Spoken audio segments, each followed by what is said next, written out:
मेरा नाम मोहम्मद तबारक है। मैं जेएमएस कॉलेज में इंग्लिश का प्रोफेसर हूँ। दीन से मेरा जुड़ाव नहीं था। जब मैं एमए पास किया उस वक्त जो है दावत के साथी कुछ आए और उन्होंने पकड़ा और कुछ सवालात किए जो हम नहीं जानते थे। Respected friends and all my dear sisters and brothers, अस्सलामु अलैकुम वरहमतुल्लाहि वबरकातुहू। मैं छोटा सा अपना तारुफ करा दूँ। मेरा नाम मोहम्मद तबारक है। मैं जेएमएस कॉलेज में इंग्लिश का प्रोफेसर हूँ। अल्हम्दुलिल्लाह, ये जो मैंने सुना इसके बारे में कल शामी को फ़ोन आया कि एक मदरसा है जिसमें बच्चों को तालीम दी जाती है, दीनी तालीम दी जाती है, और उसमें अब स्कूल का निज़ाम कायम करना चाहते हैं और स्टैंडर्ड 1 से 5 तक अभी प्रोग्राम किया गया है। अल्हम्दुलिल्लाह, ये बहुत खुशी की बात है। सबसे पहले तो हमें तालीम लेनी है, इल्म लेना है। अल्लाह के नबी ने फरमाया सल्लल्लाहु अलैहि वसल्लम कि तालीम हासिल करो चाहे हमें चीन तक जाना पड़े। और अल्लाह ताला ने कुरान में फरमाया है इक़रा बिस्मि रब्बिकल्लज़ी खलक़, read in the name of Allah who made human from the clot of blood.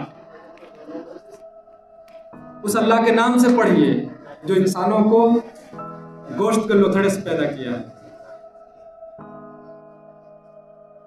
तो सबसे पहले हमें पढ़ने की तरफ ध्यान देना चाहिए।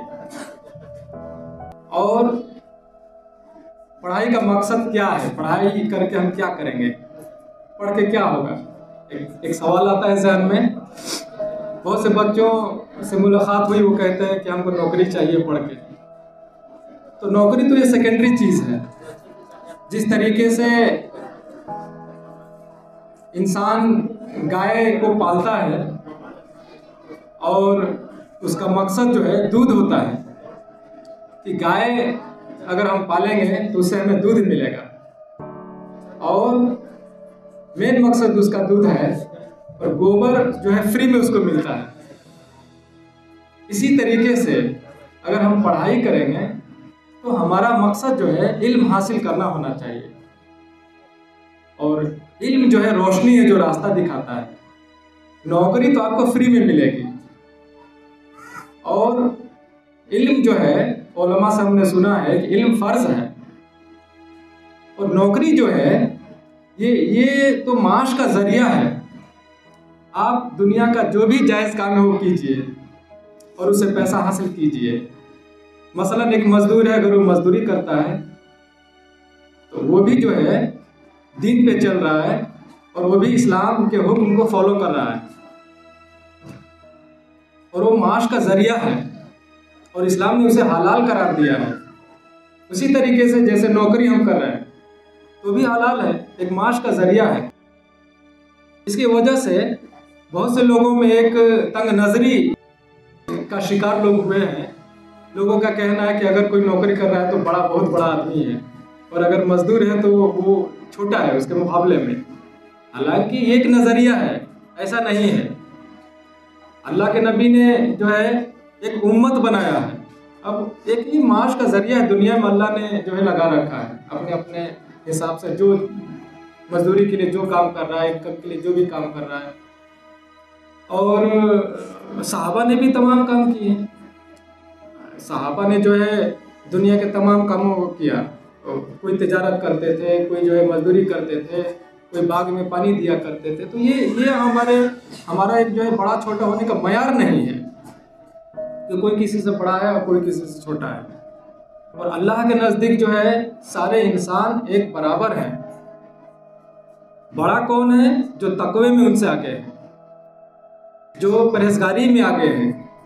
और अल्लाह तकवे और परहेजगारी को ही पसंद करता है।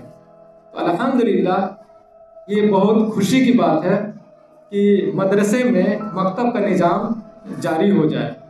और उलमा हज़रात बहुत ज़माने से इस बात को कहते हैं। निज़ामुद्दीन मरकज़ से भी ये बात कही गई है। मौलाना साद साहब, मौलाना लाड साहब और बहुत से हज़रात जो बड़े बड़े उलमा हैं जो नज़र रखते हैं दीन और दुनिया दोनों पे, तो उन्होंने इसकी ज़रूरत महसूस करी थी कि मदरसों में एक मकतब का निज़ाम जो है चालू हो, यानी दीन की पढ़ाई के साथ साथ दुनिया की भी पढ़ाई हो, और इन द सेम कंडीशन दुनिया की पढ़ाई में भी दीन की पढ़ाई होनी चाहिए। अब एक आप लोगों के सामने मैं मिसाल देता हूँ। कोई इंसान दुनिया की पढ़ाई करता है और दीन से बहुत दूर हो जाता है, और फिर अपने जॉब में जाता है, जहाँ भी वो काम करता है उसमें दीन का फाहम नहीं होता, इसलिए वो अल्लाह के हुक्मों के खिलाफ भी चलता है और नबी के बताए हुए तरीके के खिलाफ भी चलता है। और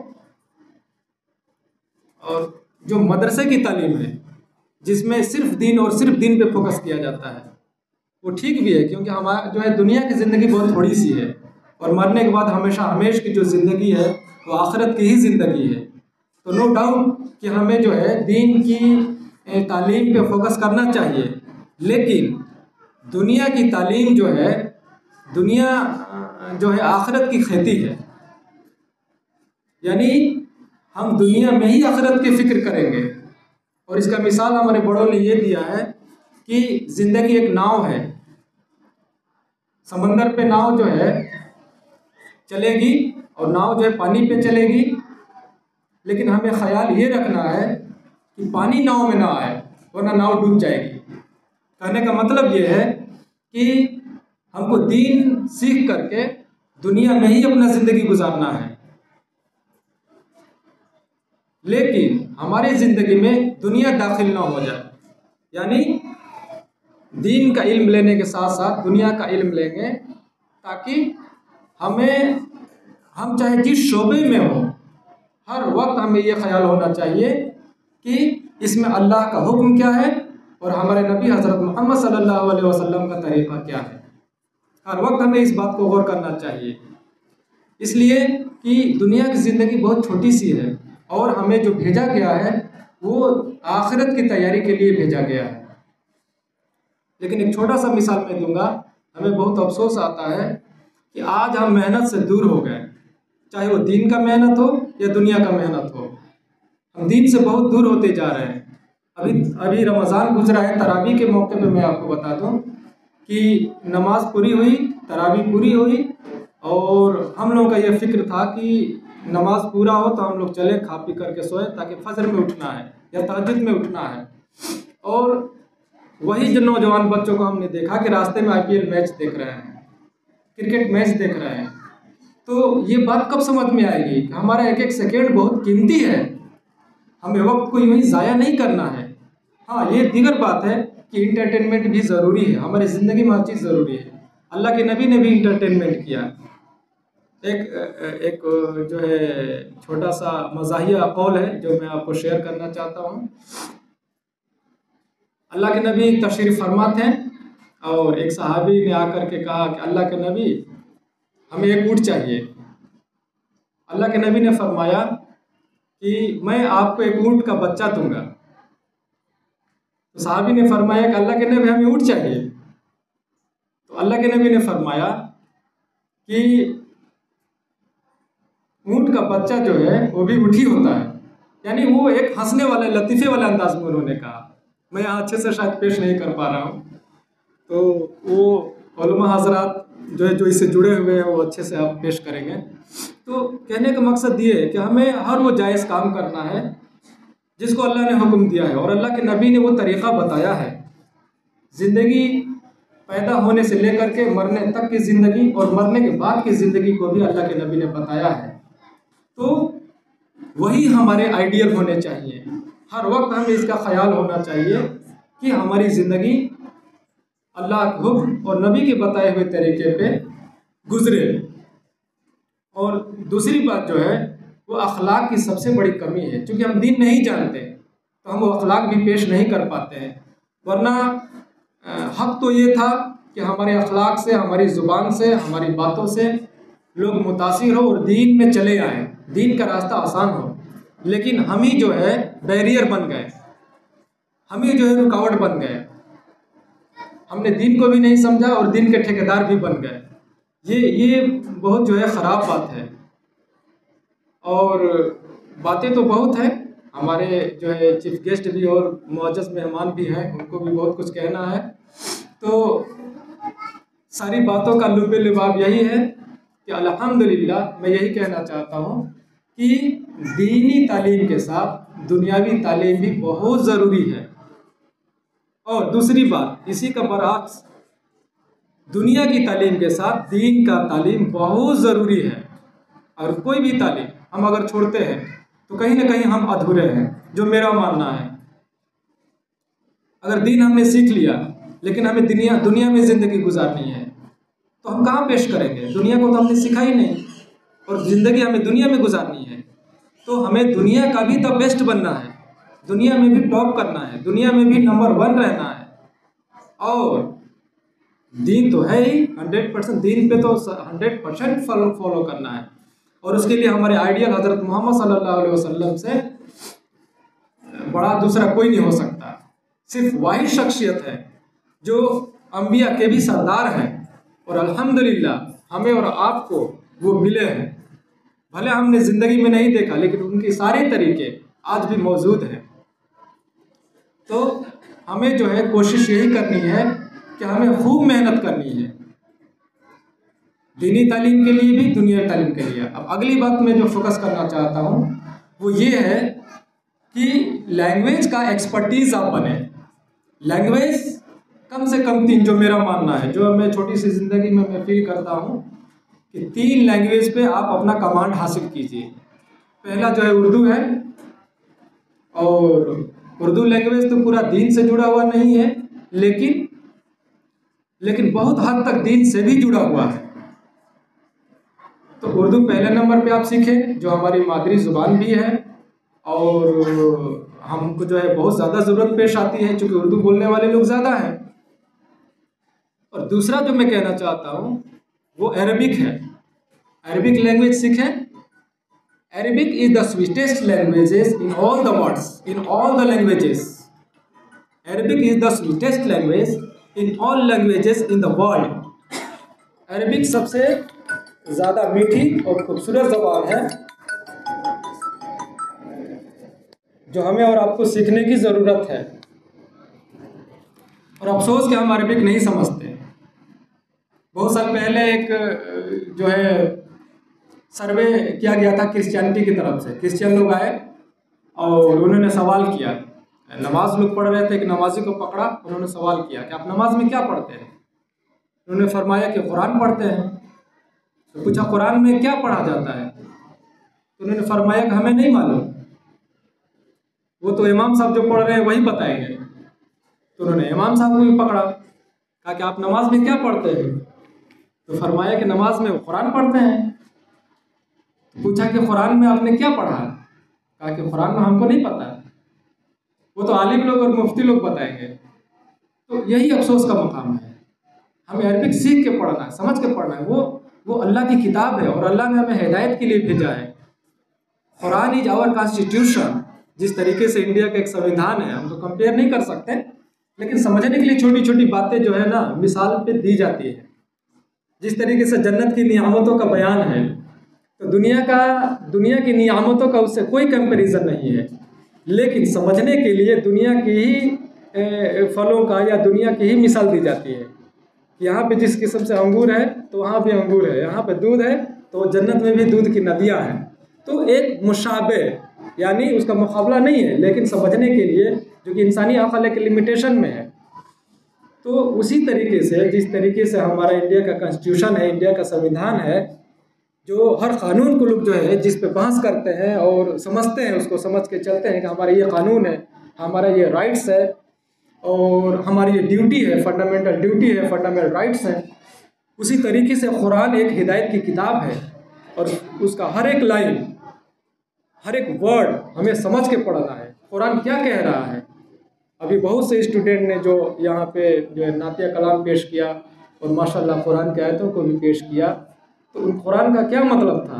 जो उन्होंने कुरान की तिलावत की, उसका क्या मीनिंग था, क्या मतलब था, उसमें हमें क्या कहा गया है, क्या हिदायत दी गई है? पहले ज़माने में, अब तो वो पुरानी चीज़ें हो गई हैं, मोबाइल का ज़माना आ गया। खतूत का दौर था, लोग दूर दूर से ख़त लिखते थे। तो मेरे साथ ये वाक़या खुद गुज़रा है। मेरे गांव में एक लेटर आया, किसी खातून का था, और वो तलाश कर रही थी कि हम किससे इसको पढ़वाएं। उनका पर्सनल लेटर था, हर किसी को दे नहीं सकती थी। और मुझे लगता है कि पहली या दूसरी क्लास में हम लोग थे, तो उन्होंने हम ही को पकड़ा और छत पे ले गए और कहा कि इसमें पढ़ दीजिए, इसमें क्या लिखा हुआ है।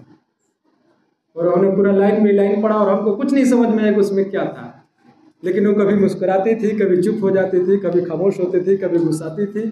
तो मुझे ऐसा लगता था कि ये बाद में मुझे यही समझ में आया कि उसी हिसाब से हम लोगों के हालात हैं। कुरान क्या कह रहा है वी डोंट नो, तो हमें वही चीज़ समझना है और जो लोग समझे हुए हैं उनसे मदद लेनी है ना। और ये अल्हम्दुलिल्लाह ये एक बेहतरीन इदारा है जहाँ कुरान सीखने और सिखाने का दौर तो चलता ही है, इसमें जो है समझने का भी मौका दिया गया। हमने अभी सिलेबस को देखा, उस समय मिनहाजुल अरबिया भी एक किताब है जो मैंने भी शुरू करी थी। जब एक्चुअली हम लोग की तालीम तो दुनियावी तालीम हुई है, चूँकि इंग्लिश के प्रोफेसर हैं तो आप लोग समझ सकते हैं कि हमने मैट्रिक किया, इंटर किया, बीए एमए किया, है ना, नेट किया, ऑल इंडिया लेवल पे कंपटीशन निकाला, तो यहाँ प्रोफेसर हुए हैं। दीन से मेरा जुड़ाव नहीं था। जब मैं एमए पास किया उस वक्त जो है दावत के साथी कुछ आए और उन्होंने पकड़ा और कुछ सवालात किए जो हम नहीं जानते थे। तो वहाँ पे बताया कि दीन जो है सीखना है, ये हमारी ज़िंदगी नहीं है जो हम जो है ज़िंदगी गुजार रहे हैं, है ना, जिसमें कोई तरीका ही नहीं है। तो अल्हम्दुलिल्लाह वहाँ से जो हमारी शुरुआत हुई 2007 से मैंने दीन सीखने की कोशिश की, अल्लाह के रास्ते में निकला, उलमा की सोहबत में गया, तो थोड़ी थोड़ी बातें समझ में आई, तो मैंने जो है अपना सब कुछ चेंज किया। अब एमए तक आप लोग समझ जाइए कि मेरे पास जो है कुर्ता और पजामा तक नहीं था। और जुमा की नमाज में हम लोग जाते थे तो उस वक्त जो है पॉकेट से टोपी निकालते थे और सर पे चढ़ाते थे, और मस्जिद में निकलने से पहले वो टोपी फिर से पॉकेट में आ जाता था। तो ये चंद जो है तासुरात हैं जो मैंने आपको शेयर किया। और अल्हम्दुलिल्लाह वो जब दीन ज़िंदगी में आया तो वो इस्लामिक लिबास भी आया। फिर इसी दाढ़ी टोपी के साथ हम जो है हमने इंटरव्यू भी फेस किया कमीशन का, और इसी लिबास के साथ हम कॉलेज में भी जाते हैं और कहीं पे कोई परेशानी नहीं है, कोई दुश्वारी नहीं है। वो लोग खुद हमें याद दिलाते हैं। हमने जोहर की नमाज जब वक्त हुआ कॉलेज में तो लाइब्रेरी में हम जाकर के पढ़ते थे कि सन्नाटा है, किनारे है और सब गैर मुस्लिम लोग हैं, तो पता नहीं क्या कहेंगे। माहौल भी नहीं पता था कि कैसा माहौल है। ज़्यादातर तो माहौल जो है हालात बहुत ख़राब ही हैं इस्लाम को लेके और मुसलमानों को लेके। तो मैं लाइब्रेरी में वहीं पढ़ लिया करता था। कुछ दिनों बाद लाइब्रेरियन को पता चला, तो उसने पूछा कि सर आप अंदर बहुत देर तक रहते हैं, क्योंकि लाइब्रेरी में तो किताब ही पढ़ने का मामला रहता है, किताब स्टूडेंट लोग जाते हैं पढ़ते हैं। तो मैंने उसको बताया कि मैं जो है एक किनारे में नमाज पढ़ता हूँ। उसने अपना गमछा निकाल करके दे दिया, कहा कि सर आप मेरा गमछा बिछा करके पढ़िए। तो मैंने उसको दिखाया कि मैं प्रेयर मैट लेके चलता हूँ, सफरी नमाज, जाय नमाज, और उस पर मैं नमाज अदा करता हूँ। तो अल्हम्दुलिल्लाह अगर आप दीन पे रहेंगे तो अल्लाह की मदद आपके साथ ज़रूर आएगी। तो हमें यही कोशिश करनी है कि जहाँ भी रहें अल्लाह का हुक्म न टूटे और नबी का तरीका हमसे न छूटे, और यही असल ज़िंदगी है। और फिर अगर ऐसी ज़िंदगी आप गुजारेंगे तो इंशाअल्लाह मुझे उम्मीद है कि दुनिया में ही जन्नत का मज़ा आप लेंगे। बहुत से सहाबा ने कहा कि दुनिया में ही जन्नत का मज़ा आ रहा है। लड़ाई के मैदान में उन्होंने कहा तलवारें चल रही हैं, गर्दनें उड़ रही हैं, और इधर गर्दन पे तलवार चला और उधर कहा कि अल्हम्दुलिल्लाह अल्लाह ने हमें कामयाब कर दिया। और बहुत से सहाबा ने कहा कि हमें दुनिया में ही जन्नत का मज़ा आ रहा है, दुनिया में ही जन्नत देख लिया। तो वो ज़िंदगी अल्लाह के नबी लेकर के आए हैं, उस ज़िंदगी को सीखना है और वो ज़िंदगी दुनिया में गुजारनी है। तो दुनिया की भी ज़िंदगी को हमें सीखना है। दुनिया की ज़िंदगी क्या है कि दुनिया की भी तालीम से हम अनूर नहीं रहेंगे। अभी एक बच्ची ने अरबी का ट्रांसलेट इंग्लिश में किया, बहुत अच्छी बात है, यही होना चाहिए। तो 3 लैंग्वेज पे आप कमांड हासिल कीजिए। मैं ये कह रहा था, 1 उर्दू, 2 अरबिक और 3 इंग्लिश। 3 लैंग्वेज पे आप कमांड हासिल कीजिए। मैं ये कह रहा था, 1 उर्दू, 2 अरबिक और 3 इंग्लिश। 3 लैंग्वेज पे आप कमांड हासिल कीजिए। मैं ये कह रहा था, 1 उर्दू, 2 अरबिक और 3 इंग्लिश। इंग्लिश भी, चूँकि इंटरनेशनल लैंग्वेज है, जहाँ भी जाएंगे अंग्रेज़ी आपको मिलेगा। और आज तो मैक्सिमम आप देख भी रहे हैं, मोबाइल, कंप्यूटर्स और टेक्निकल जितने भी नॉलेज है, स्टडीज़ हैं और कोर्सेज़ हैं, वो मैक्सिमम आपको अंग्रेज़ी में मिलेंगे। तो ये 3 लैंग्वेज को आप, अच्छा अल्हम्दुलिल्लाह इस मामले में नदवा जो है एक ज़माने से काम कर रहा है।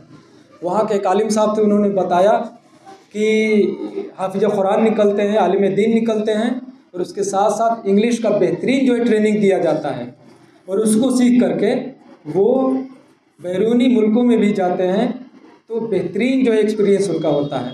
एज ए टूर गाइड के रूप में काम करते हैं, ट्रांसलेटर के रूप में काम करते हैं, और बहुत से दीनी काम करने का मौका मिलता है और बेहतरीन पैसा भी है। तो हमें दोनों चीज़ों को साथ में लेकर चलना है, दुनिया की भी ज़िंदगी और दीन की भी ज़िंदगी, और बेहतरीन ज़िंदगी गुजारना है। तो इंशाअल्लाह बहुत सी बातें हमने कह दी, टाइम टू टाइम इंशाअल्लाह ऐसे ही हम लोग आते रहेंगे, मिलते रहेंगे, आप लोगों का हौसला अफजाई करते रहेंगे। तब तक के लिए मैं अलविदा चाहूँगा। अस्सलामु अलैकुम व रहमतुल्लाहि व बरकातुहू। माशाअल्लाह।